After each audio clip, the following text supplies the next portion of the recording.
Mabuhay! Good day to all! I am your tutor Madge. Welcome to ETUlay, a free online tutorial, an initiative of the Department of Education, Information and Communications Technology Service, Educational Technology Unit, ICTS EdTech. This program is aimed at helping and assisting learners from kindergarten, senior high school, ALS, Alive, and SPED learners. Aside from answering the modules, the ETUlay is offering programs which you will surely look forward to.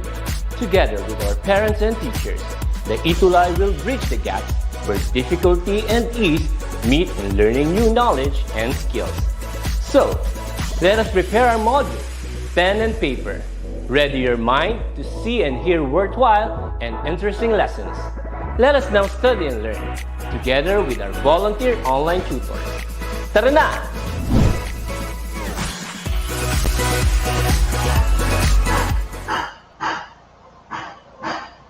Good afternoon, Philippines, and good afternoon, TutorNet. It's really an amazing Tuesday again because it's our Choose English Day na naman. Okay, and kamusta, TutorNet? How's your day so far before we proceed checking our attendance? Yes, of course, Tutor Jazz. I am so excited for today.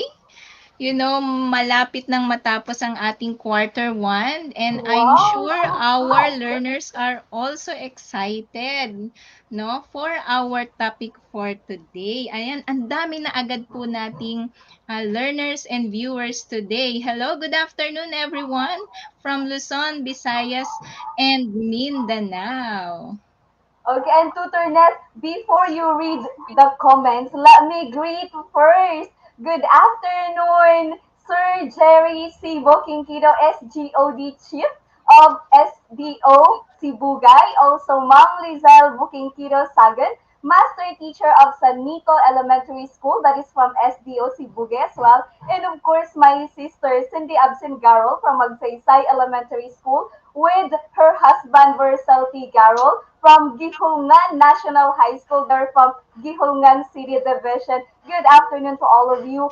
And the teachers who are watching with us at this very time, good afternoon as well. Our tourists and guardians and parents. So Tutornet, maybe you can read down the comments of our participants at this time Yes, of course. before Good we proceed. afternoon and hello to our ever loyal. Yung ating laging yung ating first commenter natin dito si Enaj Erica Galang. Yan, from Sampaguita, Sinigualesan ES, SDO Bacoor City. And of course, from Menor Elementary School, Isa Jamea Dakuan. Also to Vanessa Alimorong from Baruya Elementary School, Luba West District, SDO Pampanga. Ayan, meron pang SDO isa, Tutor Pampanga. Jazz, from Gerald R. Vidula Cantor from San Pedro Villa Concepcion Elementary School, Rojas Isabela. Hello, And good of afternoon. How course, about you? Tutornet, we have here Roslyn Ugale. Good afternoon, watching from Baligatang Elementary School. That is from SDO City of Ilagan. Ilagan, that is really far. Okay, and of Yes. course, okay, we have here, who is this, what is the one? LC Diladia Arcega, our GL grade leader ng grade Hello, 6. Good GL, afternoon, LC. GL. Kanina pa yan naghahanap ng link. Ah, yes. Okay, we'll be sending it, Gian. And good afternoon, everyone. And Tutornet, since our time is just very limited, maybe we can now proceed to our discussion. Okay, one more time. Once again, to this, I am Tutor Jazz. Together with me is Tutornet, and we are going to be your English buddies for this English at 6. Okay, I hope that you're now ready to learn and, just have fun. Okay, while learning. Okay, so before going to our discussion, let me give thanks also to the development team of this self-learning module that TutorNet and I will be using this time. Okay, so we have here the writers, editors, reviewers, illustrator, layout artist, and also the management team. Maraming salamat po um, sa inyong hard work in doing this module. Okay, and anong week na tayo ngayon, Tutor Ness? It's week 7, Tutor Jazz. Wow! One more week to go. Then graduation na ng first quarter, Tutor Net. I'm so Correct, excited yes. for that. Okay, so since we're now on week 7, learners, we are going to have noting details. Okay, but before that, Tutor Net, what do you expect our learners to learn at the end of this tutorial? Of course, since it is already on our week 7 and our topic is about noting details, our objective for today is you should be able to note significant details from the story or selection that you are going to read. Okay, so we are we will be dealing so much reading for today. So I hope you are ready with the noting details. Okay, Tutor Jazz? Okay, so yes, thank you so much for that one. And before the learners will answer your activity, Tutornet, Yes. let me shout out. Ganun ba yung Shout tawag out. doon? Okay, shout out. Okay, this learner, grabe ano, napaka hardworking, napaka consistent ng learner na ito. None other than Ina, Charika Galang from what's the one? Sing Sinigalasan Elementary School that is from SDO Bacoor City. Thank you so much SDO Bacoor City for supporting our DepEd ETUlay online tutorial. Okay, so thank you Anej for always doing your homework, and for the rest of grade 6 learners, we are encouraging you to to participate. We are reading your comments and your answers. Okay? So thank you so much for that one. This one was the additional homework last week 6. Okay, and Tutor Ness, ano ang iyong prepare this time? I'm so excited together with the learners. Yes, of course. For our first activity, ayan. Okay. So, sabi ko nga kanina, we will be dealing with readings for today. So, when we read, we learned different things. Okay. So, when we learn from these readings, okay, so we have, okay, okay, so from here, sabi ng ating reader, no? So, I learned these things from the details I have read. So, let us read the selection and please take note, no? Please take note of some important details. So, for today, let's start. Okay. So, I have here a short story. Okay, are you ready now to listen? I hope you're ready.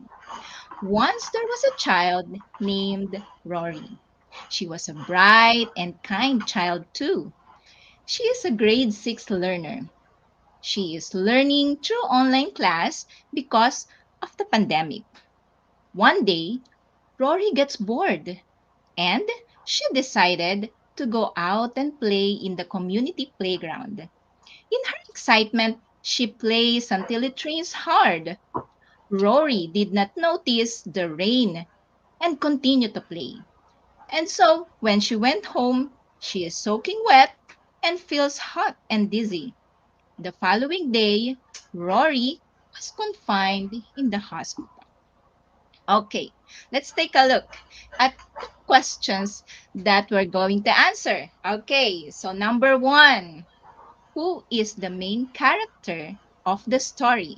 Okay, learners, please type in your answer in our comment section. Okay, so who is the main character of the story? Let me see your answer. Sige nga. Wala pa silang Okay. sagot. Bumabati pa rin sila hanggang ngayon. Okay, so Jiro Alexander Flores answers Rory. Okay, very good. Enaj Erica Galang, the main character is Rory. Of course, we appreciate those who answer incomplete sentence. Okay, so Rory, Rory, Rory. Okay, so Ella Alicer, of course, our learners are very active today. All right, so our answer is main character of the story is Rory. Okay, very good, learners. Okay, let's have question number 2. How is Rory being described in the selection? Okay, how do you think Rory is being described in the selection? Okay, let me see your answers, learner. Do not forget to type in the number, okay, before your answer. Okay. Ang dami pang sumasagot, Tutor Just ng number 1. Oh, Yes, yes. ayan. Okay, so si Arian May Zacarias answers bright and kind child. Of course, si Roxylene Aderov. Okay, yes, he or she is also answered bright and kind. Okay, Princess Millet Lopena also answers bright and kind child. Okay, let us see our correct answer. Yan, bright child, of course. She is also kind. And of course, she is grade 6 learner. Okay, so those are the correct answer. Okay, but all of your answers are accepted. Okay, now let's go to number 3. So why did Rory get out of their house? Okay, I hope you did take notes of the different details from our short story a while ago to be able to answer our question. So, ayan na. Why did Rory get out of their house? Why do you think? No, it says in our short story. Okay, yan. Okay, Roxylene Iderop answers Rory gets bored. Also, Arian May Zacarias, she also answers she got bored. Okay, ayan. So, let us see our answer. Okay. Of course, our answer is she got out because she's bored. Okay, how about you learners? Are you already bored? Okay. Okay, let's go to Hindi number pwede, 4. sasayaw tayo dito, Tutor Ness, if they are. Okay. Sige, wag naman tayong pumunta sa puntong 'yon. Okay, number 4. Where did Rory go? Okay, so where did Rory go? Type in your answer. Come on. Sige, free talk tayo ngayon. We don't have any choices because you need to take down notes or remember things from the short story that we had. Okay, ayan ang answers nila. Number 4, she went to the community playground, okay, outside of her house. Okay, hello Denise. Okay, he answered playground. Okay, Rihanna Lufronda, community playground. Now let's see our answer. Okay. Yes, our answer is Rory went to the playground. Oh, to the community playground is also accepted. Yes. Okay. Very good learners. That only shows that you are very active and listening to our story. Okay. Siguro talagang nag-take down notes sila, Tutor Jess, ano? Okay. For number 5, what happened to Rory after playing and going outside? Okay, sige nga, let us see your answer from our comment section. Ayan, number 4 pa rin yung lumalabas na mga sagot. Okay, for number 5, what happened to Rory? What happened to Rory after playing?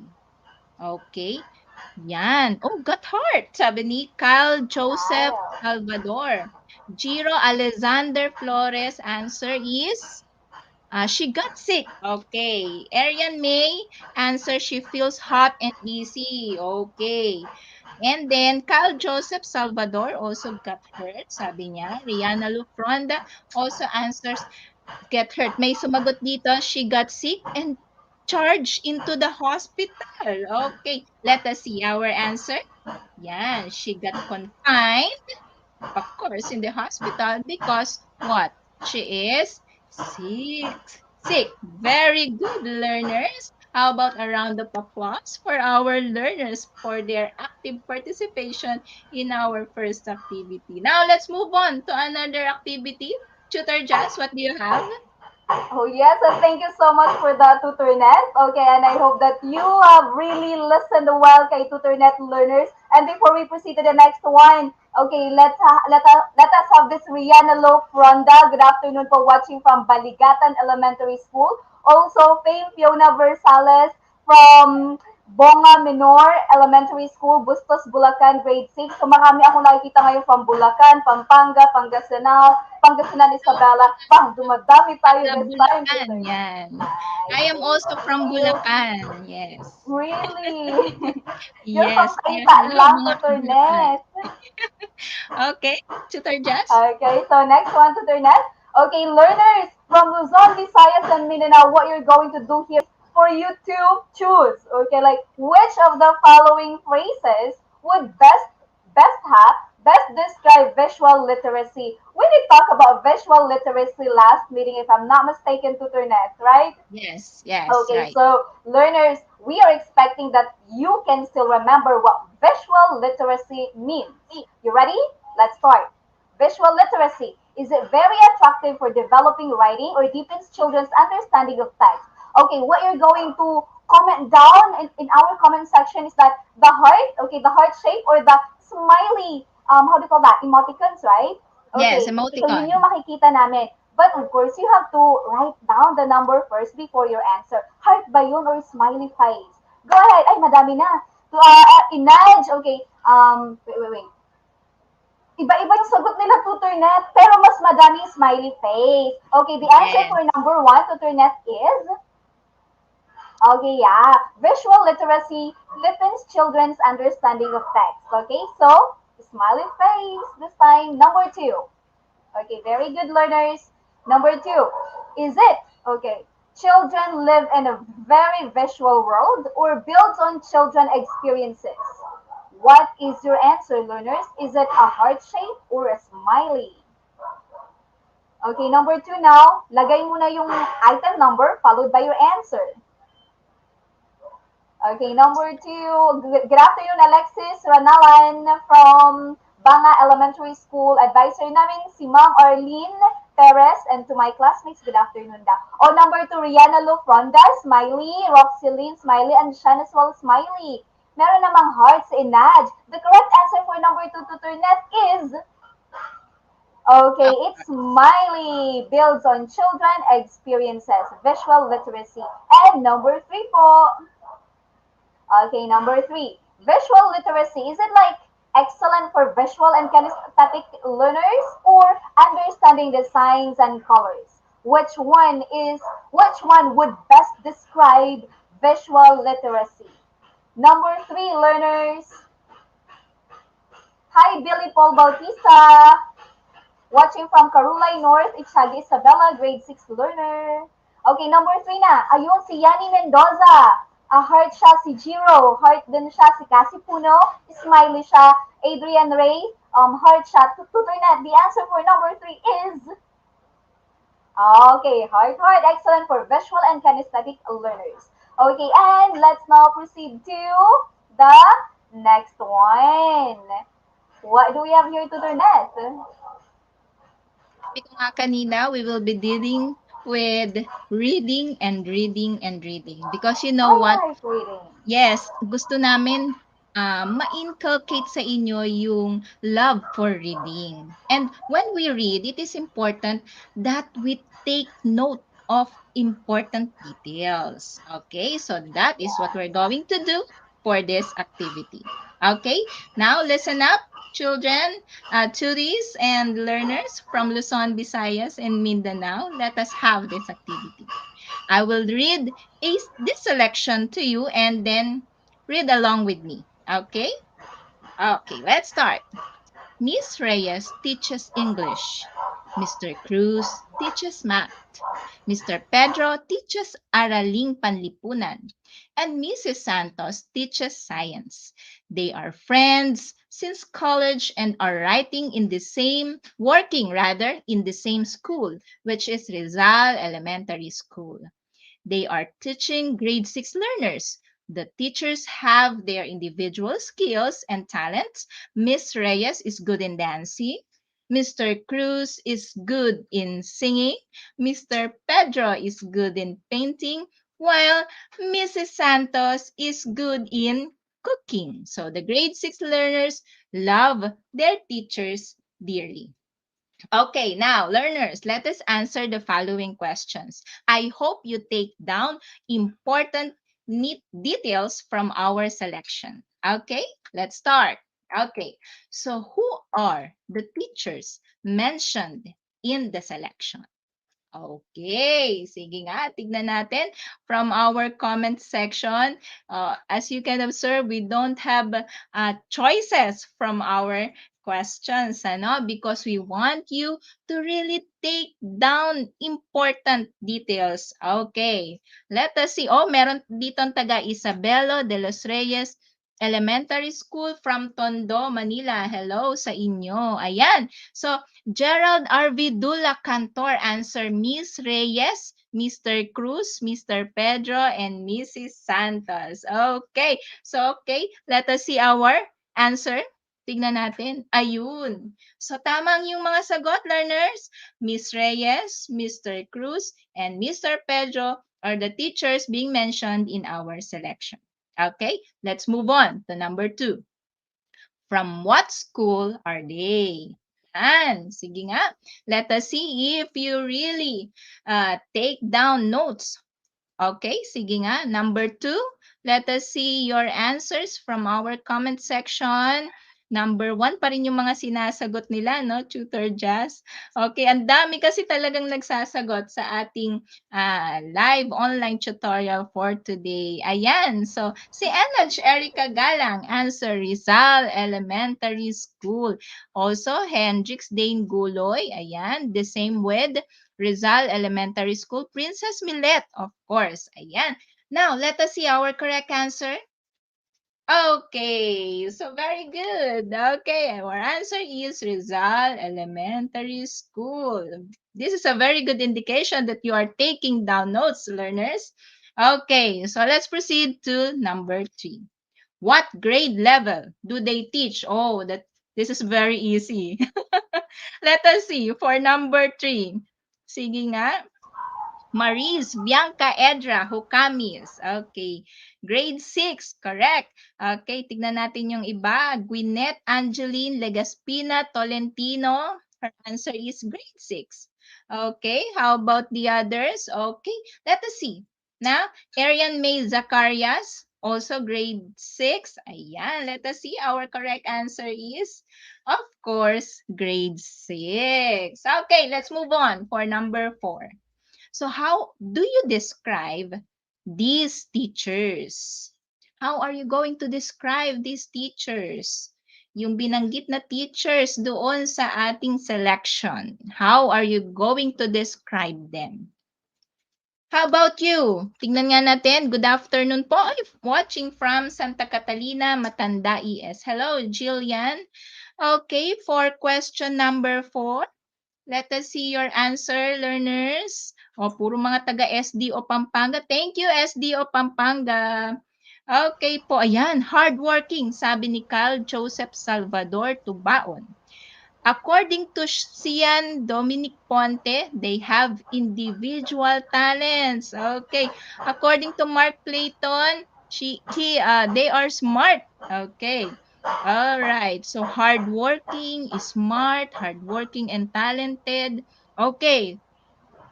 They have commonalities from their answers. Ano, Tutor Jazz? Let us see. Our correct answer is okay. So they have individual skills and talents. And I know yung sagot nilang smart, hardworking, yun ay no, these answers are also coming from their individual skills and talents. Okay, so correct. Okay, very good. All right. So, Tutor Jess, how many of you have gotten uh, perfect score? Tignan nga natin. Taas-taas ang kamay. Okay. Comment if if you got perfect score. Ayan. Kian Lipangan, pa-shout out daw po. O, ayan, shinout out ko na. Okay. For our next activity, yes, Tutor Jazz? Oh yes, I really like your question number 4. How are you going to describe teachers? And learners have answered them like teachers are hardworking. They're all talented. That's who you are, Tutor Ness. I guess like most of the teachers are. Most and all Okay, of the teachers are all the hardworking and teachers. smart. Yes, that's it. That's it. Okay, so that's it. I hope that you really have understood, learners, the story that Mom Net was shared a while ago. This time around, since we're talking about noting details, let us discuss this noting details. Okay? Ano nga ba yung noting details? So can we have here Tutor Net? Yes. Okay, let's read this first, and then let's explain later. Okay, noting details is a reading comprehension skill that involves picking out from a text a particular piece or pieces of information to achieve a given purpose, such as answering a question in a test. Okay, noting details like how can you easily understand this one? Nag-jot down notes kayo, nag-take down notes kayo when you are reading a story or a text, so that it will be easier for you to understand that story, that very text. Okay, so the meaning of noting details is like a brief record. When I say brief record, that is just short. Okay, short record of something that one has written down on paper. That's why I have said also a while ago, jotting down notes, take down notes. Okay, pag nagbabasa kayo ng story or text. Okay, so this may be a statement, okay, statement or a sentence, probably a quote, or a definition or phrase one may have written down in order to remember. Okay, ang haba-haba learners nang binasa ninyong story like that. Pero when we note details, yung nagsusulat tayo, nagti-take down notes tayo ng mga importanteng details. Why? What's the purpose? That's for us to remember, to easily remember kung ano yung binasa natin. Not just only easily remember, uh, but noting details also help you understand the whole text, the whole story easily. Okay, and we have here tutornet. Okay, noting details in the story or selection read is answering these WH question. Who, where, why, what, when. Okay, when we do these things, okay, it will be really easier for us to understand the story or the whole text. Okay, what is importance? Okay, or why is it importance? Why is it important that we have to note details? Okay, so noting details is here. Importance of noting details. Bakit nga ba mahalaga ang pag-note details? Alright? Okay, so it lead to easy understanding. Okay, that's isa yon sa mga list kung bakit mahalaga yung pag-note ng details. Okay? Second one is remember the most important details. And the third one is it provide an opportunity to assimilate information. Okay, so these are three are, some of the things, okay, kung bakit mahalaga yung pag-note details. Alright, so noting details is an important reading comprehension skill. Katulad ng sinabi ko sa inyo kanina, importanteng comprehension skill ang noting details that you learners have to practice. Okay? When learners note details, when you note details, you become or you able to perform more difficult comprehension skill like you can summarize the story already kasi naunawaan na ninyo. And like personally, si teacher, when I am reading a whole story or a text, I really note details and also annotation. Okay, annotation plays important role in noting details. If you learners are familiar with annotation, can you please repeat that after me? You say annotation. Okay, I'm just imagining that you said that annotation. When we say annotation, yun yung pag nagbabasa tayo, di ba, like, halimbawa, binibilugan natin yung word, tapos we are trying to, uh, yung nagsusulat tayo ng details doon, let's say, defining that term, yung ganon. Tama ba, Tutornet? What's Yes, your yes. understanding about annotation, Tutornet? Yes, that is what that yung nagha-highlight ka, no? When you are highlighting, Pwede when din you're reading mag-highlight. yes. Okay. Okay, but like not necessarily highlighting, but anong tawag doon? Basta parang may explanation pa yon. Okay, like what do you call that one? Annotation is a note of any form made while reading a text. Okay? Halimbawa, may word kang na-encounter sa story na hindi ka familiar. So you have to annotate that. Tapos isusulat mo dun sa bibilugan mo, isusulat mo yung ano kayang ibig sabihin ng word na yun. So that's it. Reading with a pencil. Okay, annotating the text can take any form. Sketching, pwede din yun. Words, phrases, and or complete sentences, pwede din yun. And bakit ko nabanggit yung annotation dito sa noting details? Because annotation also slows down the reader in order to deepen understanding. Okay? So, it also helps us understand the thing, annotation. Okay, what else do we have here, Tutornet? Here. Wait a minute. Noting details, from the word noting first. When we say noting, learners, this is how can we give definition to noting? This is like when we give our attention to something, okay, to one thing by discussing it or making a written record of it, that is noting. And details, when we see details, that is a piece of whole, okay? Like a piece of whole. So, what is noting details in reading naman? Kasi kanina, pinag-read kayo ni Tutor Net. I guess nakadalawang kwento na yata si Tutor Net sa inyo. Kasi sabi niya, she wants you to develop the love for reading. Okay, what is noting details and reading? Noting details, when you are reading a text or a story, you should be what? Be aware of the clues or important details that help you understand what you are reading. Okay? So this help you somewhat answer any questions about the selection when you are done. Okay, katulad ng ginawa ni Tutor Net kanina, pinag-read kayo ng story, tapos meron pala siyang sets of questions na inihanda. Kaya sabi niya sa inyo, importante na mag-note details ha, para masagutan ninyo yung tanong later on. Okay, so pinag-note niya kayo. That's the purpose of it. Okay, when we note details, it will be easier for us to understand or to answer questions about the selection when you are done reading it. Okay? So that's so it. I hope that I'm still learning. Okay, next one we have is, okay, what is this one, Tutor Net? Okay, so Tutor Net, I guess you can let our learners answer this activity. Okay, so after Tutor Jazz have enlightened us with noting details, I am now very sure that you can answer the questions that follows after this short story again. Okay. All right. So the title of the short story is I View and I Read. Okay. Now, read with me. Okay, dear learners? Okay, let's start. We, the grade 6 class, went to see the movie last Saturday. We got permission slip signed before we go. We watched a movie that told the story from a book we read. We love it when movies were made from books. We got to the movie early so we can buy popcorn. Some of us bought curls and fries too. We all enjoyed watching the movie. Okay, so when we return to school, we talk about things that were in the movie and the book. We all agreed that we like the book better. Books let you picture out the characters in any way you want to picture them.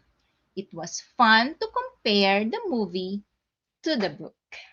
Okay, dear learners, I hope you remember and take down notes some of the important details because now here are my questions. Number one, who watched the movie? Okay, learners, who watched the movie? According to the short story that we have read a while ago, who watched the movie? Okay, type in your answers in our comment section. Alam mo, Tutor Just, may nakita ko kanina na meron tayong tuty from From SDO Davao. SDO Davao wow, City. Yes. Davao. Okay. Ayan na. Their answers are coming in. Grade 6 Yes. class, according to Princess Milet Lopena, Rayana Lu Fronda, grade 6 class. Okay. And then Aaron James Clave, grade 6 class. Okay. Let us find out what is our correct answer. Okay, the grade 6 class. Okay, very good learners for question number 1. Let's proceed to number 2. Where did the students go? Okay, for question number 2, where did the students go? Saan ba sila nagpunta? Okay, according to our story, where did these grade 6 students in particular go? Saan sila nagpunta? Okay, Gerald R. Vidula Cantor answers movie. Cassandra also movie. Crisel Zaina, they watch movie. Okay, Yani Mendaza to the movie. Movie house siguro. Okay. So Ella Alicer, movie. Okay, let's find out our answer. Of course, your answers are all correct to the movie house. Next, number 3. When did the students watch movie? When did the students watch movie? Okay, kanina yung question natin is where? Where did they go? Now, my question is, when did these grade 6 students watch movie? Okay, when? Okay, Roxeline Anderov says, ano yung hindi ko agad nabasa? Ang bilis kasi ang dami ng sumasagot. Morning, my last Saturday. Ayun, last Saturday. Okay. So let us see our answer. Okay. Our answer is last Saturday. Very good, learners. Okay, for question number 4. Why are books better than movies? Why do you think these grade 6 students who watch movies says, according to them, that books are better than movies? Okay. Why do you think? Why do you think these grade 6 students or pupils, learners that watch the movie compare the books are better than movies according to them? So what do you think is their answer?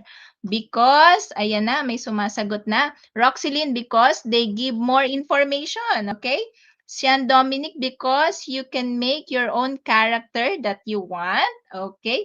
Cassandra Bravo, because it is more fun. Okay. Now, sabi pa ni Cassie Puno, because they can picture the characters and situations however they want. Okay.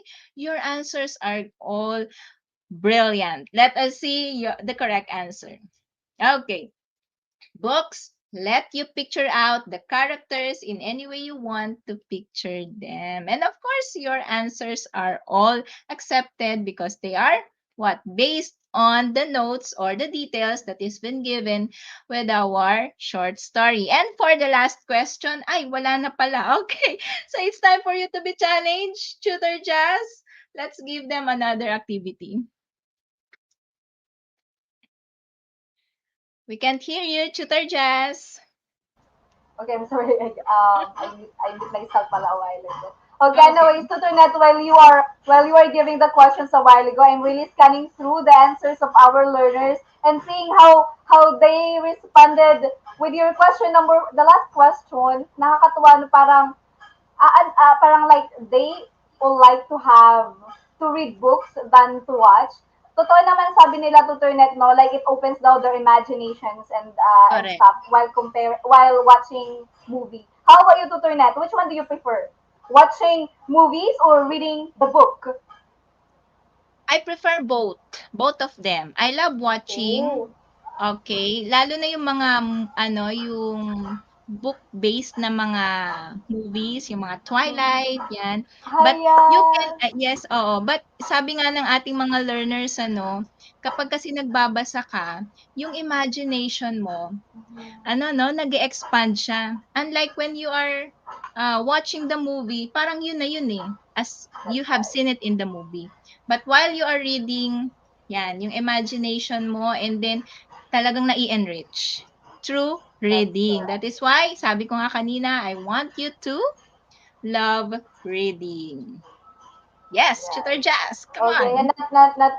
not only that, Tutonet, but it also when our learners read, they will really develop their vocabulary bank, their Yes, vocabulary words, correct. because reading is more detailed compared to just watching. And I like it when our learners are imagining or opening their imagination kasi iba-iba yan eh. Iba-iba sila ng pag-picture out ng scenario, which is so good. Okay, so as much as possible, learners, you keep on and yeah, you develop the love for reading because it's really great. Okay, so this time around, naku, pa-challenge, okay, ni Tutor just this time. Okay, so let's read. Let's read again and let's answer what is being asked to you. Okay, let's have this one. Okay, oh, ang haba ng hair. Okay, learners, you ready? Please read with me. This is Maria. She is 10 years old. She is short and jolly. She got long black hair. She got small black eyes. She can dance. She can sing. She can't swim. She can't run. Her favorite toy is a doll. It is blue. She got two pink yo-yos. She got a red yo-yo too. Oh, let's see. I hope that you took down notes a while ago. Question number one. What's her name? Like a very long black hair. What's her name? Okay, meron dito Maria from Gerald R.V. Dula Cantor and Jiro Alexander.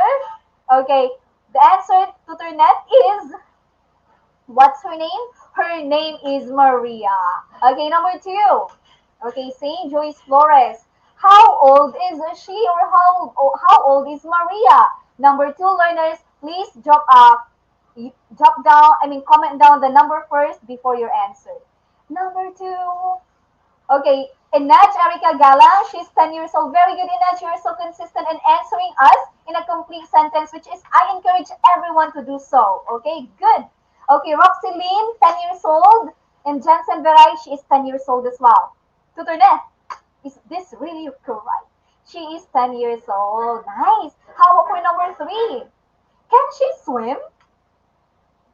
Oh, I can swim. I know how to. Can you swim, Tutor Neth? Yes, of course. Oh, Like a wow. dog. Like a dog. Mainit ngayon, let's swim. Mainit na, Yes. let's swim. Okay, can she swim? Okay, learners. Shan, Dominic Ponte, she can't swim. Inaj, no, she can't swim. Gwyneth, she can. The answer is, can she swim? No, she can't. Great, number four. Number four now. Does she have short hair? Does she have short hair? Now I want you to answer teacher in a complete sentence. Okay? So you practice yourself doing that. Pag ang answer nun no, hindi lang yun yung complete answer ha. My question is, does she have short hair? No? Okay, no, no, no. Sagot nila no. Is the answer correct, teacher Tutor Net? No. Okay, no, she doesn't. You can say no, she doesn't. Or you can say no, she doesn't have. Okay? Next, number five. Is she short?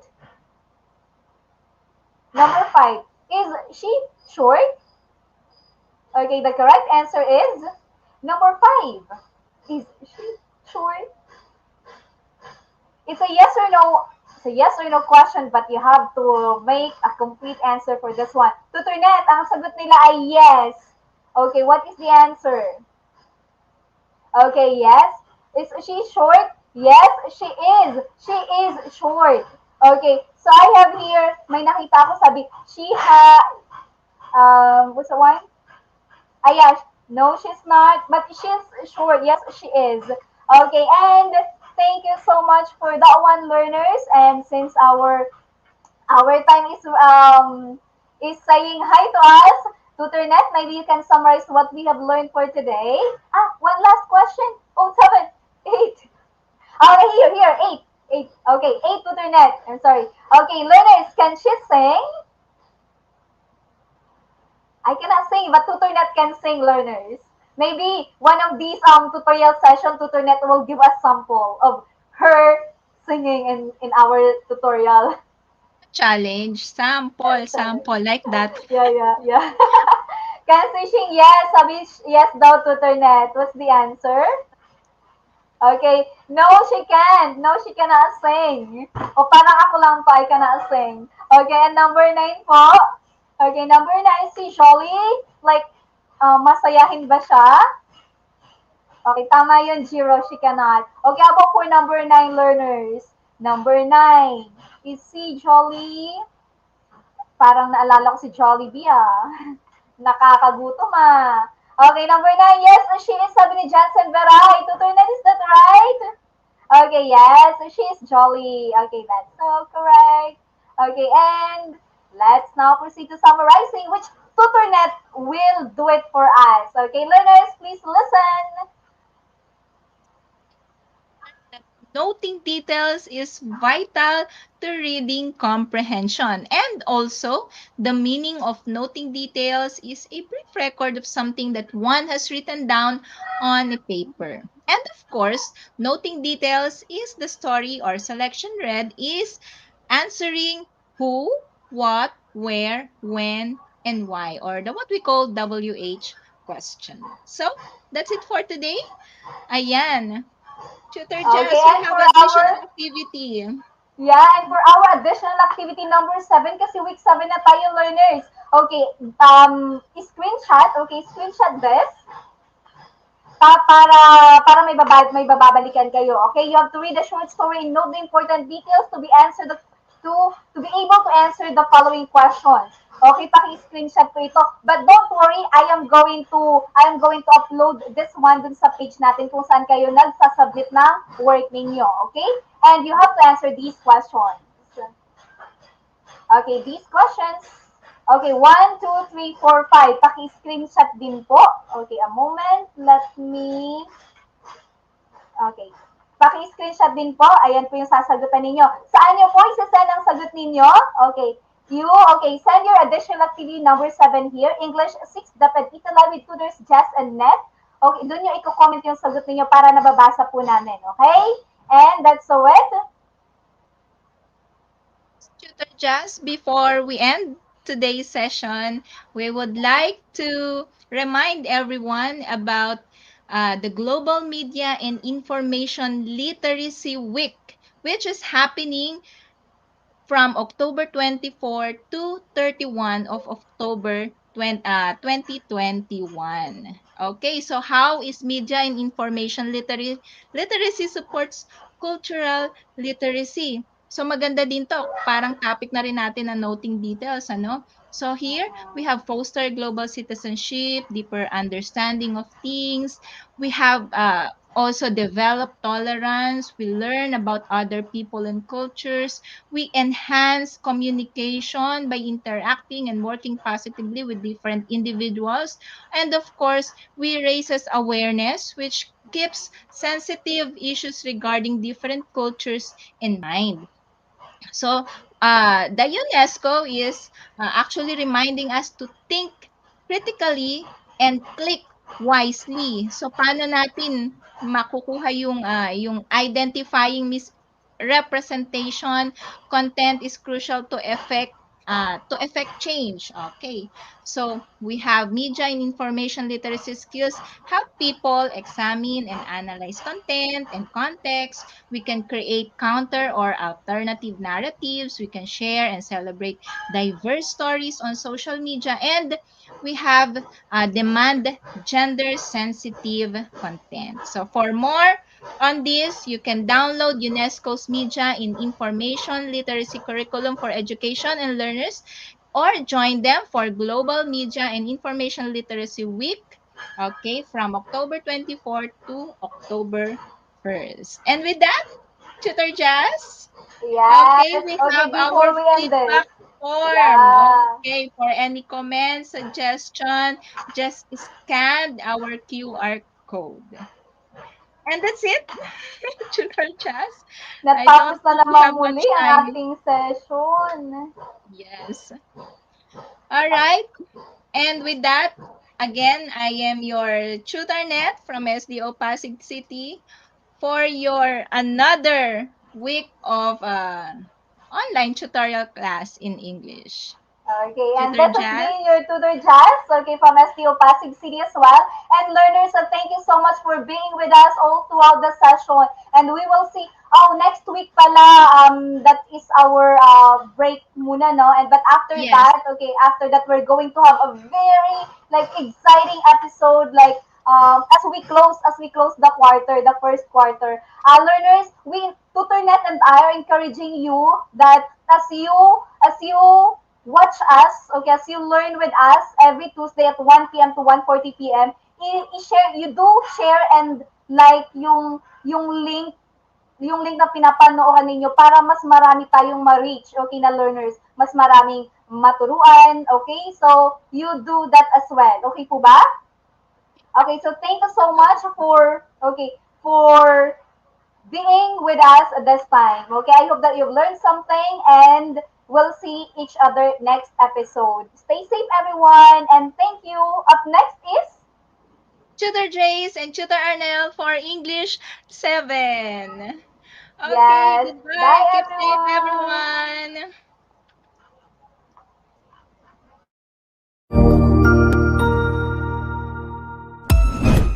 Ang husay naman! Natapos mo ang iyong tutorial session kasama ang iyong mahusay na ETUlay tutor. May bago ka bang natutuhan? I-share na yan gamit ang hashtag ETUlay Level Up. Huwag aalis ha, dahil may susunod pang programa na pwede mo ring panoorin at salihan. Dahil naghihintay na ang iyong mga tutors. Happy learning dito sa ETUlay!